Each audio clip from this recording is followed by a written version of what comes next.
I'm walking down the street. I do want to say to Doni and many of you in this room that over a very long career in this city, all of you have helped me and my colleagues tell the truth and to try to tell. I may not look like you and you me, but my head up. I'm from South Carolina, so I just... What does this event mean to you, Miss Peggy Moss? Oh, my heart, Happy 20th anniversary. my heart is about loving up on my sisters. Do you know what it feels like to have your sisters in the room? Done. And dare to be different and unique. I'm gonna be the best me I can be by letting His glory shine through. I am beautiful, I am blessed, but not just what you see in the flesh. I'm free from people, free from myself. There's The doctor lived next door to the janitor to the reverend and the lawyer. We were together. Now we get so high and mighty that you create stress for your society because you don't like poor black folks either. That's a health problem. Get yourself together so I can stop being taking care of geriatric people and get back to pediatrics. I thank you, Doni, for all you've done. Let's keep doing it all the more. letting His glory shine through. Dare to be you, dare to be me, dare to be different and unique. I'm gonna be the best me I can be by letting His glory shine through. And I dare you, I dare you, I dare you to be you.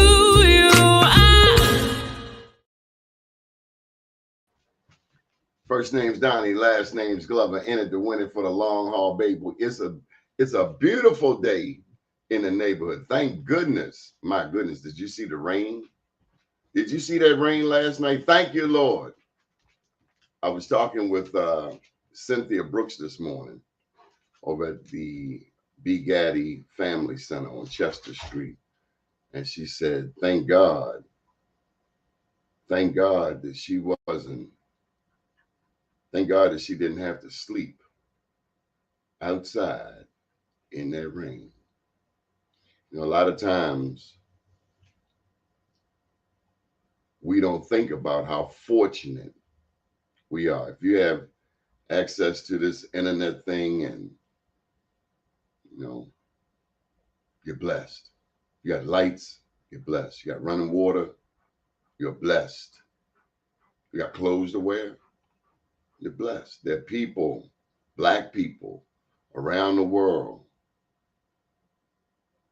and all kinds of other people, Latino, what have you, who would die to be in our shoes. But we are blessed. So thank you, Lord, for helping us to make it through the night. It was a flood watch until 2 a.m. and that rain was coming down. And we need the rain. But just thank God for those of us who didn't have to sleep outside in that rain. We're going to get to our guest this morning, Mr. Adrian Harpool. Mr. Harpool gave me one of my first contracts when I first started my business, and I will never, ever forget about it. How you doing there, Mr. Harpool? Good morning. I'm doing fine, Mr. Glover. Thank you for having me on. And I'm glad to have, if in any small way that contract led you to get some of the fuel and continued your trajectory to where you are today. I'm glad to have done that. Yes, sir. You know, that's the whole story behind these Black Wall Street Awards. I was just getting started in business, and my dad said to me, God rest his soul, he said, Donnie, if you get out there and try, somebody might see you and they might help you, but you will never know if you never try. So when I see people, you know, starting off their business, what's his name? Jim Peterson sent the young man, he pretty much nominated him for a Black Wall Street Award. Young man, he has about 25, Brandon Clayton. You know, we jumped at the opportunity. One, we get to get a plaque on his wall but two, more importantly, passing on that shot of hope. What you know about the shot of hope, Mr. Harpool? Man, that's it is it's critical. I mean, it's a turning point. I mean, well, like COVID boosters, we need multiple shots of hope. there are all kinds of times when we need that extra boost because we're not always able to sustain ourselves, mentally, spiritually, or whatever, through some of the trials that we have on our own, and so those, I would say, incremental shots of boosts of hope, or shots of hope, is what keeps us going. Let's put it that way. Being an entrepreneur is no easy route. I think in my 21 years there, about 4 times, I was like, man, maybe I should just go get a 9-to-5. And my God, trying to maintain a relationship.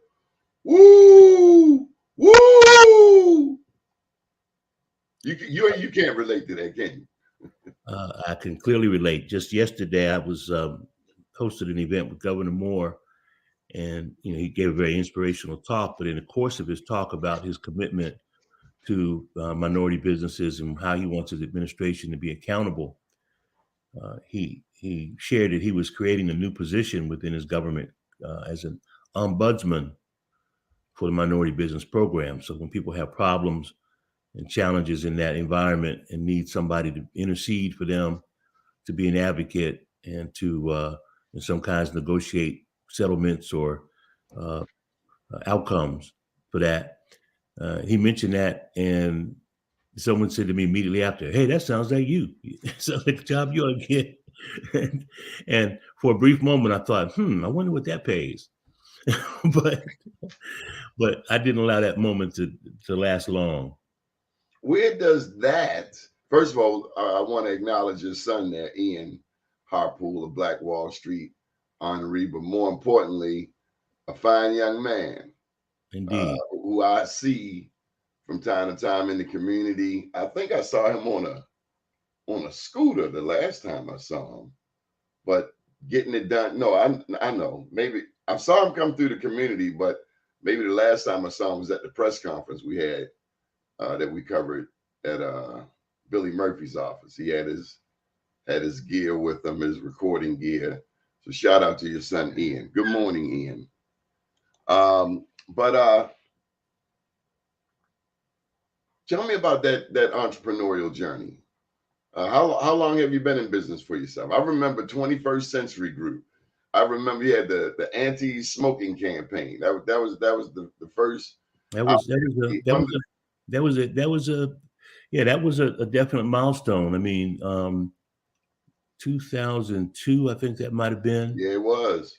And to get a $14 million contract at that stage in our business was pretty substantial with the state health department. And that was also under an administration that was favorable to us, that Glendenning administration. It didn't last long, though, I have to say, but nonetheless.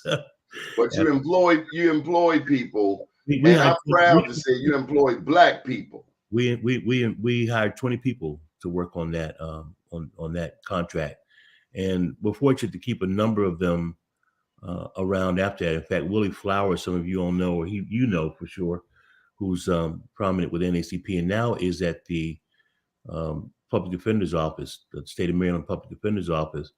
But Willie made he migrated to Baltimore from DC as a result of us hiring him to work on that. And a number of people that have gone on to do some good things and are all over the landscape. We were able to bring on our team to carry out that work. And it was a good building block for us in those days. Mr. Harpool, I've returned back to Morgan State University to finish up my master's. They have a program called Morgan Completes You. Mm-hmm. I've heard about that. And the past 4 weeks have been just awe-inspiring. But I'm reminded of something I learned early on in the program over 20 years ago that's so very relevant still today. It's called political economy. political economy is the interrelationship of politics and economics. And I was reading something yesterday as it relates to my capstone project, where just that, you know, you and I have been involved in a number of political campaigns, but would you agree that if the politics does not translate into economics, then we have absolutely nothing? Well, yeah, I mean, and it does translate into economics. It just depends Oh, on. I mean, for us. Well, it just depends on which end of that stick you get. So, I mean, that's the whole point of us working with this person, that person. Yeah. We expect them to bring back the bacon. And this one particular piece I read talked about the entrepreneur, you and I, in our community, the Black entrepreneur. We are the biggest risk takers out there. The very nature of what we do is risk taking. But it also, as challenging as it is, there's a certain liberation. There's a certain freedom that comes with that. Indeed. Yesterday evening, as we were debriefing on this event yesterday, we had with 400 plus people at Bowie, and we have a similar event coming up in October 24th. I'll be sure to send information to you to share with your audience about that. It'll be at Coppin State, because we were very intentional in hosting these events at HBCUs. But debriefing from that event yesterday, someone asked me about this entrepreneurial thing, and they said, oh, you get to call your own shots, set your own schedule, all that sort of stuff. And I told them that comes at an expense, of course, because the same token, unlike some of those folks listening right now who have a job that does a direct deposit, back in the day, used to give you checks, right? You get a check on your desk when you came into work. It's been 40 years since I knew about that, but 40? About 40, yeah. Whoa. Yeah, but you get people get the check on the desk and then you go cash your check, and now it's direct deposit. So, for some people, every 2 weeks, they just look at their bank account or check their online banking and see that their deposit's been made. In this entrepreneurial space, that is not necessarily the case. In fact, I have someone teasing the other day, was like, oh, yeah, it's Friday. Yeah, it's Friday. I'm like, Friday doesn't mean anything other than me that it's the day after Thursday and the day before Saturday. Because my week doesn't always end on Friday, my work week. And certainly I don't anticipate any particular change in my financial, my financial wherewithal, my financial situation, based on the fact that it's Friday. Sometimes it's very coincidental that there will be a check run or there'll be a deposit that shows up on a Friday, but that's only coincidental. So a check could come 3 o'clock in the morning, or an electronic transfer on a Wednesday or Tuesday, seldom on a Saturday or Sunday. But I guess my point is it's a definite kind of journey that one, as you said earlier, it's not for the weak. You have to have a constitution that will allow you to I won't say suffer that, but certainly to digest that medicine in heavy doses, and certainly there are occasions when one says, man, it would be nice to have something where every 2 weeks, especially during COVID, when people didn't even have to go to the office. A lot of them were just at home doing what we're doing now, Zooming and doing whatever they did, remodeling their kitchens and, writing their next great novel or studying yoga, whatever else it is, on their employer's time, or in some cases on the government's time. But entrepreneurs have to grind. It's like Rick Ross said, every day I'm hustling. You can't sleep on this stuff and expect there's going to be anything on the other end. You know, a friend of mine, Alexis coach, said you got to watch it when your friends over 50 start quoting rap lyrics. I feel you now. Well, I'll give you. How did? Well, I'm gonna quote another one for you real quick, which I know you appreciate and you've heard, and some of your listeners.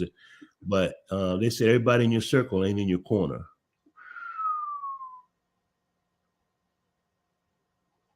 So that's one. Sir. That's one to chew on.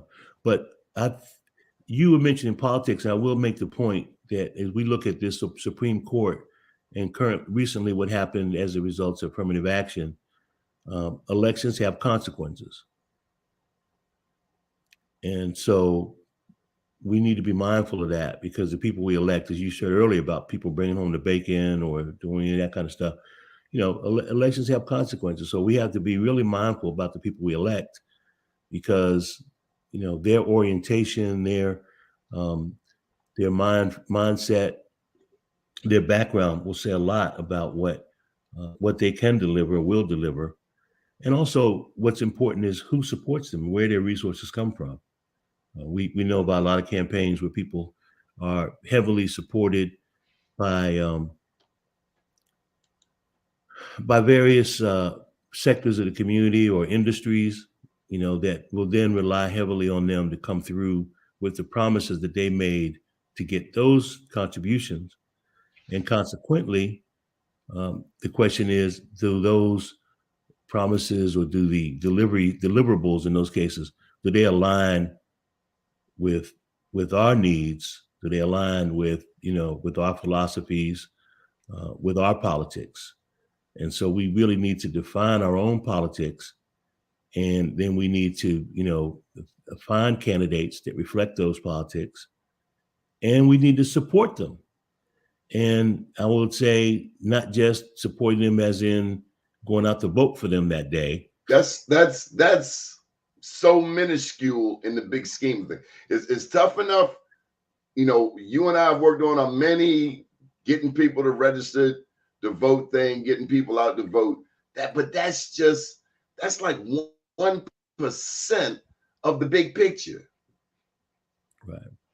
Yeah. If you didn't shape some expectations, and when I say you, if we as a community did not shape expectations for candidates around what we expect and what we demand, quite honestly, because, you know, politicians in effect work for us. They're our employees. And people oftentimes forget that. They are our employees, and so they're there to do our bidding. They're there on our behalf in whatever body it is that they represent us in, whether that's the state whether that's the U.S. Congress, the state General Assembly, locally at the city council, at the mayor's office, or wherever else it is. They're there to do our bidding. They're there because we put them there to carry out, to establish and move policies, to create programs, to fund or to allocate funds for specific things that are related to the interests that our community has. And if we are not doing that, then it's on us, you know. And I'll liken that for some of those of you who are there, those of your listeners that are entrepreneurs.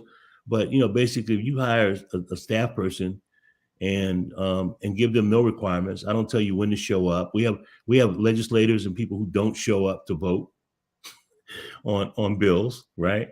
And you can look at their voting record and see when they, you know, how many votes they missed. You know, what they voted for and against is important, clearly. But what you also want to hone in on is the votes that they missed, because sometimes there could be a very critical issue at stake, and their failure to be there, their failure to vote in the direction that we need them to on critical legislation. Again, elections have consequences. Those bills either pass or don't pass. And sometimes it's very strategic when we talk again about the interests that support them financially. You know, sometimes it's not a real legislator voting for something. It's their absence from the vote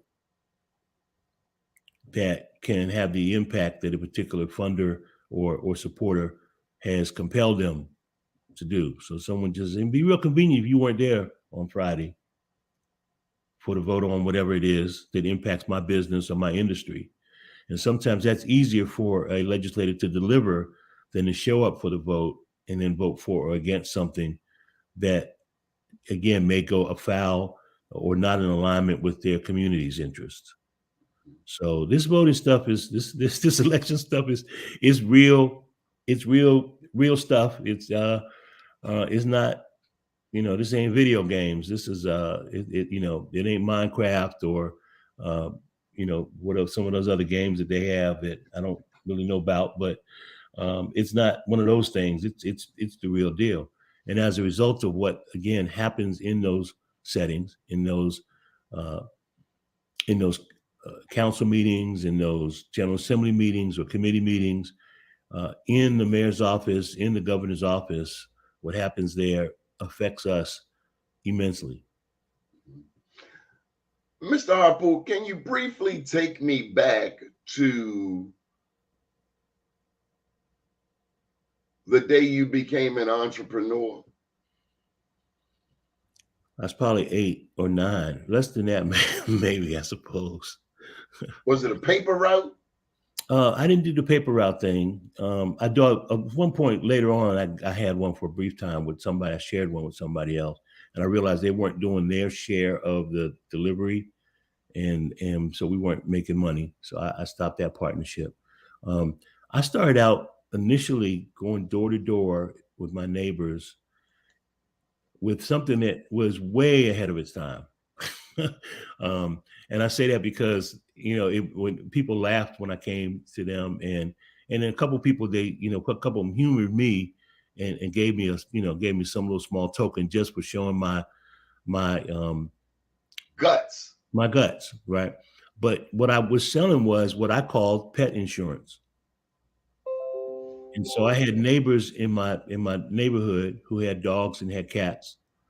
And so basically what I agreed to do was that if you die, I will take your dog or your cat and keep it for you, feed it, walk it, do whatever. Or if you get sick and you can't walk your dog, I'll come and walk your dog, or I will come and feed your dog or your cat. and at 8 years old, I thought that was something that, because we had some elderly people in my community, and I was like, hey, these people are going to die or something.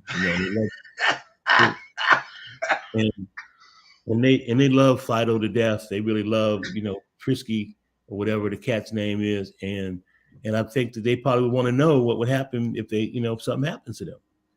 And it may have actually been an incident that happened maybe with one of the neighbors who did pass. And as a result, there was some question about what was going to happen to their pet. So I thought, hey, this makes sense. And I went door to door in my neighborhood, asking people, trying to get them to buy pet insurance. And had a few of them just said, oh, what, boy, you something else is what they said, but boy, you something else, and some of them gave me back in those days, someone gave you a quarter or something was really, was money. Because we used to hustle money at the supermarket, just carrying people's bags, to the car. But wait, who put that in you? Mom, dad, grandma? I had an aunt actually who I think really inspired me more toward entrepreneurship, because she was the ultimate entrepreneur. This sister, she was ancient when I was born. She was my great aunt, and she had worked for, quote unquote, back those days, worked for white folks, and she worked for some judges and people like that. She was a housekeeper or whatever with them. And when she got too old to do that, she came home. Right. And she maintained relationships with those people. And so back in those days, people didn't go to laundry. They didn't go to dry cleaners as frequently as they did now. Then professional men had their shirts laundered. And so my aunt had created a laundry service at her home. And these doctors and lawyers would come, or their wives would come weekly and drop off their laundry.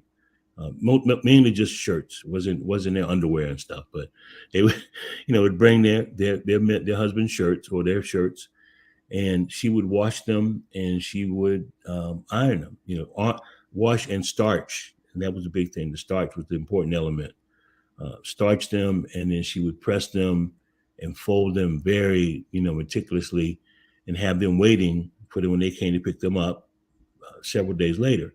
That's a key element of Black Wall Street. That's a basic fundamental building block of Black Wall Street right there. Yep. So she did that. In addition to that, she had a very vast garden of all kinds of fruits and vegetables. I mean, peaches and apples. She had white and yellow grapes. I mean, white and red grapes, and cabbage and collards and all kinds of stuff like that. So she grew that stuff and used as much as she wanted to, but other people, neighbors, would come and buy stuff from her. Her house was next door to a car wash, and the car wash guys it was in a residential area, so there were no stores or restaurants nearby, and she would actually prepare lunch, and they would come and buy lunch from her. She would hot dogs and hamburgers and whatever. And I mean, so this sister was just every kind of which way. And Donnie, I'm gonna tell you what really the nexus of that entrepreneurship and politics came together. And my first exposure to politics was through that aunt, who was Republican, by the way, at that time. Most blacks were, or a lot of blacks were. When elections were held, and remember I told you she had worked with these judges and judges and lawyers and people, right? So she had a hookup so that when elections day came, her house was used as a polling place. So my cousins and I would be employed by her to clean up her large, she had a really large living room, a real big parlor and front porch, clean all that stuff. We moved all the furniture out of those rooms into other rooms in the house and cleared those rooms. And then these people would come, because I had no idea. I mean, I'm talking about now, 9, 10 years old. People would come and they would put voting booths in her living room. And then on election day, the election workers would be posted out in front of her house in either direction at whatever the law required distance. And they'd have those signs, don't come past this point. And people from the neighborhood would literally come in her house and cast their votes on election day. And she got paid for this, of course, because one of the judges or somebody she knew was engaged or part of the election board, and they had designated her house a polling place. So when I talk about people having hustles, her sister made money every which kind of way. All year long. But it also exposed me to, again, the electoral process at a very early age, in trying to understand what this was and why these people were here and why she had the juice, because people would ask her who to vote. Her name was Bertha Dunn. Bertha, who you voting for? Who should we be voting for? And she literally would tell people, her neighborhood, as many of the people now in our communities around Baltimore and other places, there are those kind of unofficial community leaders, but influencers, they call them now, right, on social media. Those influencers would tell people, and they knew because she was connected to the judge and she was the person who, and if they thought enough of her to put the polling place in her house, clearly somebody thought she knew something, and they would ask her for advice about who to vote for. So that's where I saw the connection between politics and entrepreneurship. So that's a great segue into yesterday. Who were you hanging with? The governor. And the treasurer was there as well. Derek Davis. Derek Davis was there as well. So your auntie, wherever she is smiling on you. Clearly she is. And beyond that connection, but the fact that I'm hustling. Because when I get off this call, I'm going to be doing the next thing. So what happened yesterday? What was the event? So I was real tempted. I learned about it a little late, but I was very tempted into driving down. Yeah, I didn't compel you because I knew we were going to be doing this event at Coppin, and I thought that would be probably closer to where your audience. I love PG. You see Irvin Reed and all them cats from PG on here. Yeah, that's true. So back in February, one of the first acts that the governor executed was a executive order compelling the state agencies to be accountable for their MBE or minority business enterprise spending. Now, was this just rhetoric? Is this something we've seen before? Is some teeth in this? Well, there's teeth in it. That's why I mentioned earlier that he's creating a position for an ombudsman to really get in there and be available, so that people who have challenges can have somebody to advocate on their behalf. But the point I was making is that, so he, he's repeatedly talked about this, and he says, when you have a goal, and if you were serious about a goal, then you behave in a certain way. And I think, from what I understand, like the average, so for the 29% that state goal, last year the average agency did 6%. 6% on 29%, almost what, a fifth, 1/5 of the goal. Correct. And we got to credit Martin O'Malley for pushing the goal to 29%. C4, other people were a part of that, but our people that we have supported in one way or another. So this is, and that's going back 15, 20 years. It's going back that many years, yeah. And so the point is, you have this goal, and people are not taking it seriously. And people who run these agencies, people who make those decisions. Correct. And largely because they haven't been held accountable by the governor or anybody above them, right? So you have the goal, the agency has the goal, they meet it or don't meet it. You have people coming in, about this, where people come in and ask for waivers because they say, we can't find, nobody to, no African-American, women-owned, Asian-owned, or whatever people to do this particular task. We don't want a goal at all on this particular contract because there's nobody out there that can meet it. In other cases, they will get an agreement to reduce the goal from the 29% on the front end and say, we only 17% is all we can do. Derry Davis told a very compelling story yesterday about his situation, about an agency coming to him in the middle of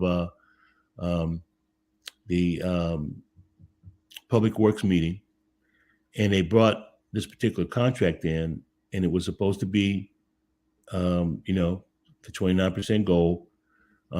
They came back and said they couldn't do it. The best they could do was 6% or something like that, 8%. I think it was 8%.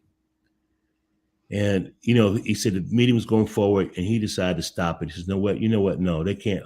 I can't accept this. I can't accept this. And so, and that's what we need him to do. That's what we need.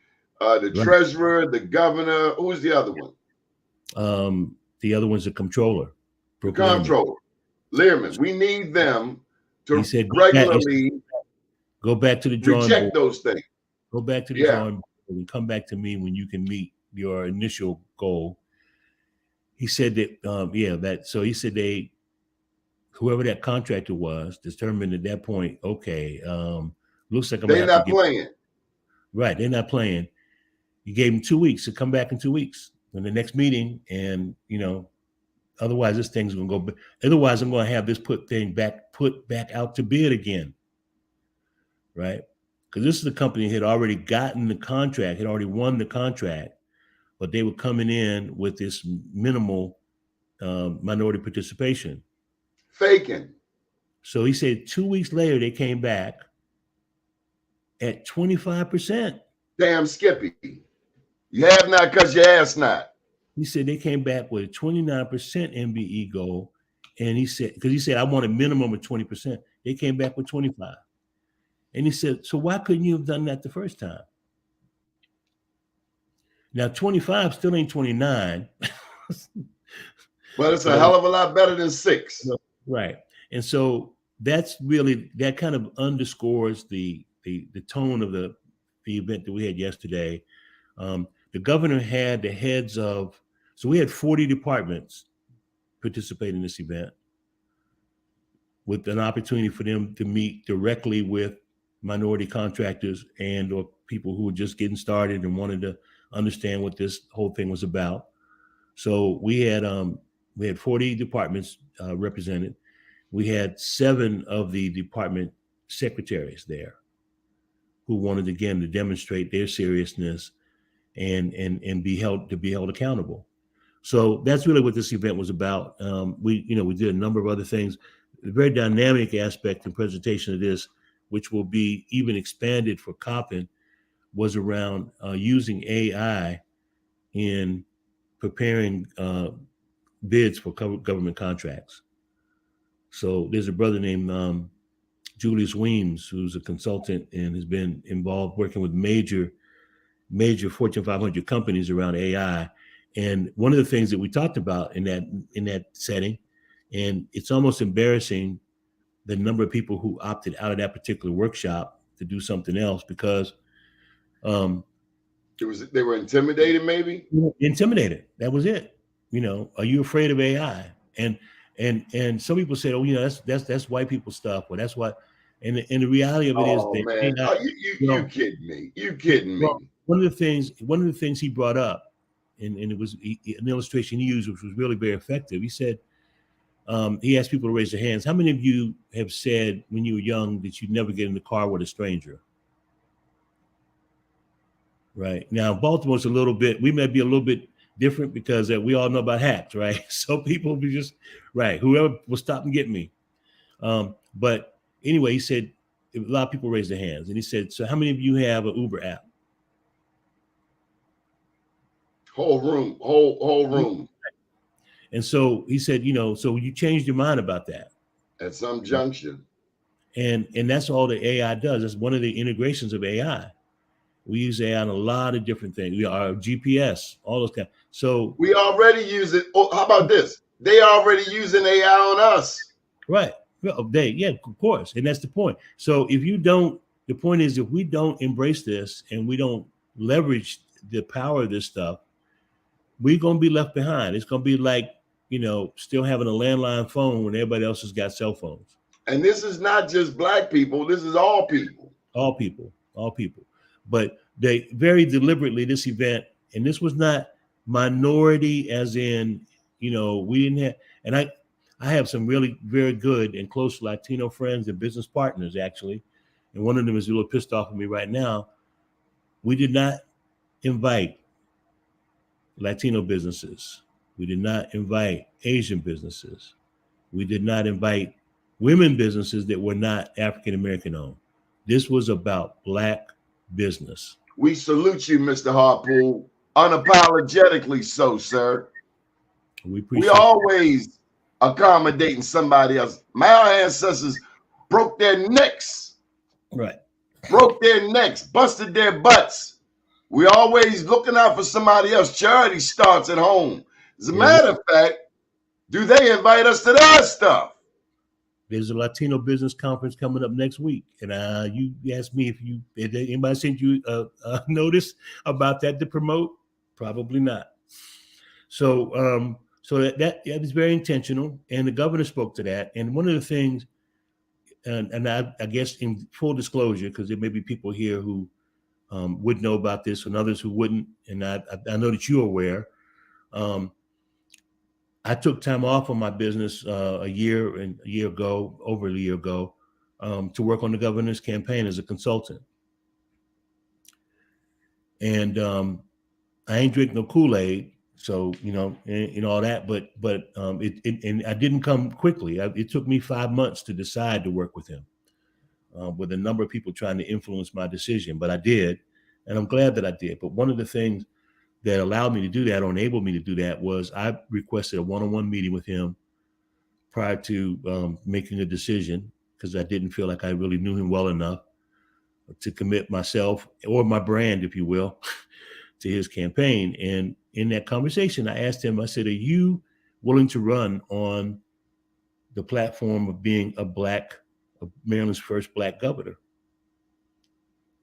And he said, of course I am. I said, no, I don't mean of course. I mean, are you really willing to do that? And I said, because I've been in 2 of these dances previously with African-American candidates who were, gubernatorial candidates, and one of them had some of your credentials, which was a Rhodes Scholar. We know who that was. The other one was a Iraq or a Middle East war veteran, which you are, and those are two things that you tout. But neither of them, in my recollection, in any of their campaign speeches or rhetoric or material, said anything about wanting to be noted that they wanted to be a candidate that was running to be the first Black governor. And he said, you have my assurance about that. And so I will tell you that when this legislation, what does that mean to you? Do you mean are you suggesting that not just Black on, not using Blackness, mm-hmm, right, usurping Blackness for the camera, but really Black? Right. Well, that's what I'm saying. Black. I'm gonna go further than that. Blackity black, right? Because let's be honest. I mean, I was there. I saw Jesse Jackson's photo. I saw the camera panning on him on election night when Barack Obama was elected. Jesse standing there in Chicago, in Grant Park, in tears. It's an iconic vision, right? And that's after Jesse, as we know, had discounted Barack and said some stuff when he thought the mic was off in an interview he had, right? And used the N-word in referring to Barack. And I'm also will disclose that I was a member of Jesse Jackson's campaign staff when he ran the first time in 84, along with Donna Brazile and some of the other folks there that now many are very notable because they wanted to continue to do that work. That wasn't what I chose to do. But my point is, we were all proud when Barack got elected, and many of us stood out in the freezing cold to see it, and then the freezing cold the second time to see it, right? But Barack Obama, while everybody will say and note that he was the first Black president, his policies and programs did not deliberately, unapologetically reflect that. And so we had him in the White House for 8 years, and HBCUs did not get fully funded. Marijuana did not get legalized. Criminal records did not get expunged. He did not even, to my recollection, do a mass clemency, right? Which almost every president that I've known. Trump ready to forgive himself. Right. That's right. But almost every president I can recall toward the end of their campaign did this mass clemency thing with like hundreds of people, right? And he easily could have done that specifically for people who had been arrested on marijuana related charges that were not criminal intent to distribute. Especially when the white boys making money selling weed legally now. Right. So, not if charges that were not related to intent to distribute, but just simple possession. So hundreds of thousands of Black men and women could have been freed. Records could have been expunged with a single stroke of a pen. So I take it that left a certain taste on your mouth, like, we're pushing for these Black candidates, but what does it really mean? Well, how does it translate into progress for us on the block? And that's what I get back to that point of being earlier. We talked about alignment, right? Because these candidates, their policies, their perspective has to align with our needs. But by the same token, we have to have, as I said before, as a community, we have to develop leverage, right? Because the fact that we just voters is not enough. As individual voters, you can pull any of these guys up or gals up on the street and say whatever you want to say to them, and they'll nod their head and say you're right, and they'll ask their assistant to take your phone number, right? Well, y'all done that, here's my card, or here's whoever, get in touch with them, and the call goes into a black hole, and you never hear from these people. So that is critical, and I think it's very critical in the elections that we have coming up. There isn't a gubernatorial election right now or anytime soon. I think we're on solid ground with West Moore as far as I'm concerned. How do you hold yourself accountable? How do you, what is the benchmark that you have for yourself so that 4-8 years from now, when you look back, you'll say to yourself, you can look yourself in the mirror and know that you did what nobody else did. Well, so for one thing, again, this executive order, when I saw that in September, one of the first acts as governor, when he signed that executive order, it said to me, okay, this guy's serious. I mean, he told all of the agency heads back then that you had to come back here with a plan. Quarterly, they have to report on a quarterly basis what their progress is. And so again, as a business person, his background says, if you're not tracking your progress on a particular goal, right? That's where the breakdown comes. So an example that I'm going to use go around that 30% off to 30. I mean, that 29% off to 30 right now for the purposes of my limited math skills this early in the morning. I have not had coffee. So if your goal is 30%, right, in the course of the year, then in the first quarter, you need to have at least gotten 7.5% toward that goal. By the middle of the year, by 6 months out, you need to be at 15%. So we're going to check in the first 90 days where you at. How close are you to the 7.5? Did you exceed that? Oh, that's great. Are you below the 7.5? What's the problem? Next 90 days come 6 months in, you ought to be at 15%. If you're 15%, you're on track. If you're over 15%, good job, keep it up. If you're below 15%, again, what's the problem? Are you at least at 7.5? Are you at least at 10? Are you at 12, right? Otherwise, you ain't trying. So we don't wait. This again is you think about student in a classroom. We don't wait till you get to the end of the year and say you failed. You get deficiencies along the way if you don't make the goal. Correct. So that's one of the things that I appreciated about the way this was being done, because it's not just, rhetoric. We are going to be checking. There will be reports out, and there's going to be a report released on all these departments for their previous year, so we can see where they were already, right? What have they done already? And then we can now we know who the culprits are, who the problem children are, the ones that really need help, the ones that need a tutor, right? And we need to be fired. So let me ask you this, Mr. Harpool.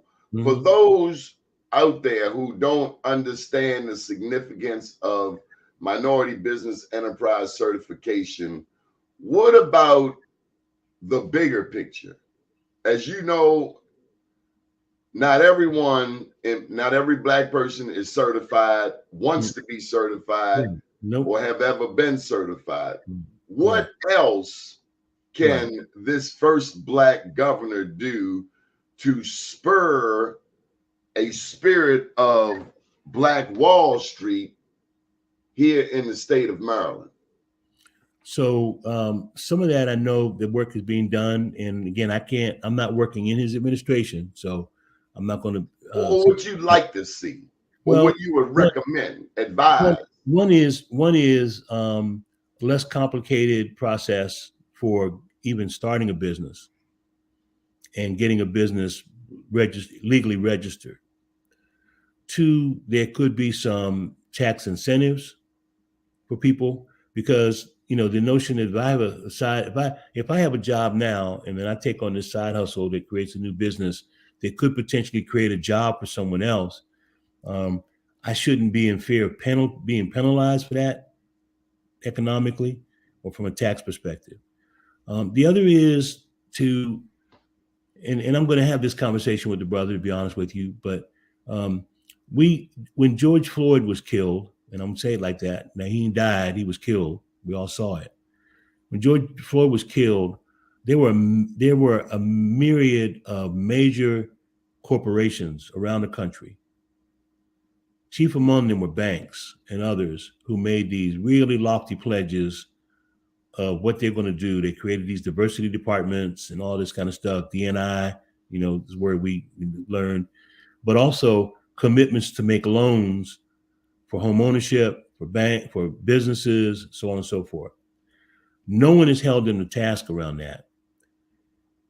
And in fact, a few days ago, and I need to go back and see where that was, but there was about maybe last week this time, or last week Thursday, I heard a very disclosive interview on NPR with a person who was raising that issue and had done a study to show how little of that money is actually ever materialized. Same thing with Freddie Gray. We watch people come on television collecting a lot of money, and I live here in Sandtown. Mm-hmm. We didn't see a drop. Right. So Black people asking the governor to create some accountability, and again, this isn't asking him to do something that they didn't already say they were going to do.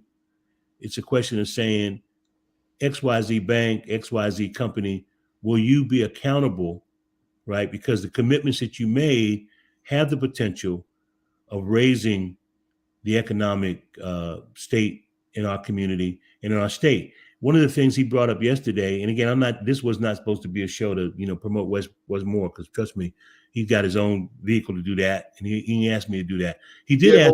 But we are not going to get your translation right elsewhere. That's the beauty. So this event we did yesterday was an outgrowth of a conversation I had with him. That he signed that thing on a Wednesday, I think it was. I saw him in church at New Shiloh on Sunday, that following Sunday in February. And he said to me, he said, Brother Harpool, I need your help with really helping, getting people to know I'm serious about this, getting the entrepreneurial community engaged and really focused on this, because I can hold these agencies accountable, but I can't press them to make contracts that people don't bid on. So we do have to be in that MBE sphere, that MBE universe. But I want to take you back. The question is, what else can he do? So that's one of them. And one of the things was brought up yesterday was about the wealth gap between blacks and whites, and white families or white people are 8 times wealthier than black folks in Maryland. Starting with home ownership. Home ownership is a big one. And again, this entrepreneurial business thing is important too, because we're all going to hit a glass ceiling at some point. We're all going to hit the tipping point in terms of what we can earn as an hourly wage worker. And particularly in an environment that does not, Maryland is a right to work state, right? So we're not necessarily even, unions are not even a big thing here as they were at one time. So the average, worker who is not in a unionized environment has their wages suppressed. We're struggling to get the minimum wage increased, right? And then let alone a living wage. And so we stay in this cycle of poverty because people can't earn enough. A hardworking person that you see out there on the bus stop at 5 a.m, taking 2 buses to get to work, 2 buses to get home, has a half-hour lunch, brought their lunch, doing everything they can to economize and save, still can't make it. And so when oftentimes in American history, our white counterparts get the Homestead Act, you get this type of governmental welfare. I mean, he brought up the GI bill yesterday in that same regard. So point I'm making is that entrepreneurship, that on-ramp to entrepreneurship, does have the potential, one, to raise the individual's income, right? And then not only that, but if they're successful in creating an enterprise that will employ others, now they're bringing other people along with them. Okay. And that's why I'm on this entrepreneurship train. Okay, we got 5 minutes, and I gotta ask you before you go. This event was held at Bowie State, first HBCU in the state of Maryland, which actually started here in Baltimore, in Prince George's County. Yes, which we have historically referred to as the wealthiest black jurisdiction, not only here in the state of Maryland, but quite possibly in the country. Mm-hmm. I know that Angela also Brooks was present. I know that Angela also Brooks, she didn't come. She didn't come. Well, I'm not gonna put it that way. She did not attend. So whatever, you know. Well, and I'm just saying she's running for U.S. Senate. Correct. This is a huge event. Correct. This is an unprecedented event. Yes.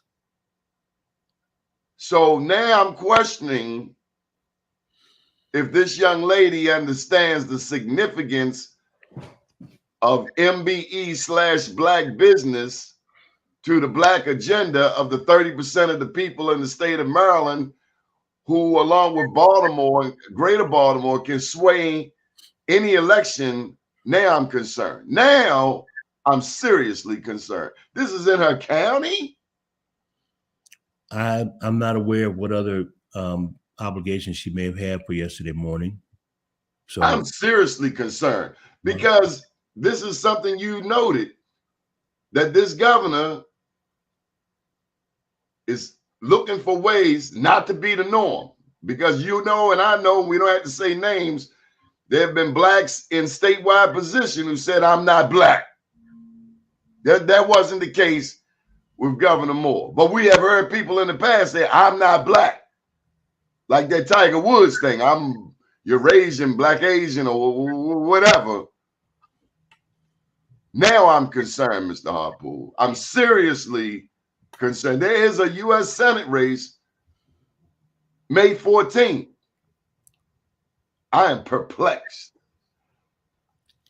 I duly noted. If you're not talking about black business and you want to be a black statewide candidate, well, perhaps her schedule will allow her to participate in the one that we have coming in. Mr. Harpool, if anything I've heard from you, I've heard a focus on time, that we don't have a lot of time. The urgency. Any final thoughts, Mr. Harpool? Thank you so much for joining us this morning. I know you had a long day yesterday. Indeed. And you talking about going to the gym this morning. I commend you. Well, any final thoughts before we get out of here? Again, elections have consequences. So I'm encouraging your listeners, your viewers to get out and vote, but understand and know who you're voting for and know why you're voting for them. Damn, I'm just lost now. I could have sworn I heard she was there. Let me see. And okay, because it was the state's attorney was there. Aisha Braveboy, and she could very well be the next county executive. See, we had some questions about Prince George's County, just like we have questions about Baltimore. Always making sure that these two majority black jurisdictions keep MBE up front as very important. We hold the white boy accountable. We hold the black boy accountable. We hold everybody accountable for black business. Nobody gets a pass. True that. Go Ravens. Go Ravens. All right, Mr. Harpool. Big ups again to Ian. I'm so proud of you. Thank you for being patient with me. But this right here, like you said, we got to know who we vote for. And big ups to your auntie. No doubt up in Paradise. She put the bug in you. You never told me that story before. We got something fresh today. How about that? Thank you again. Good morning, world. Take care. Yes, sir.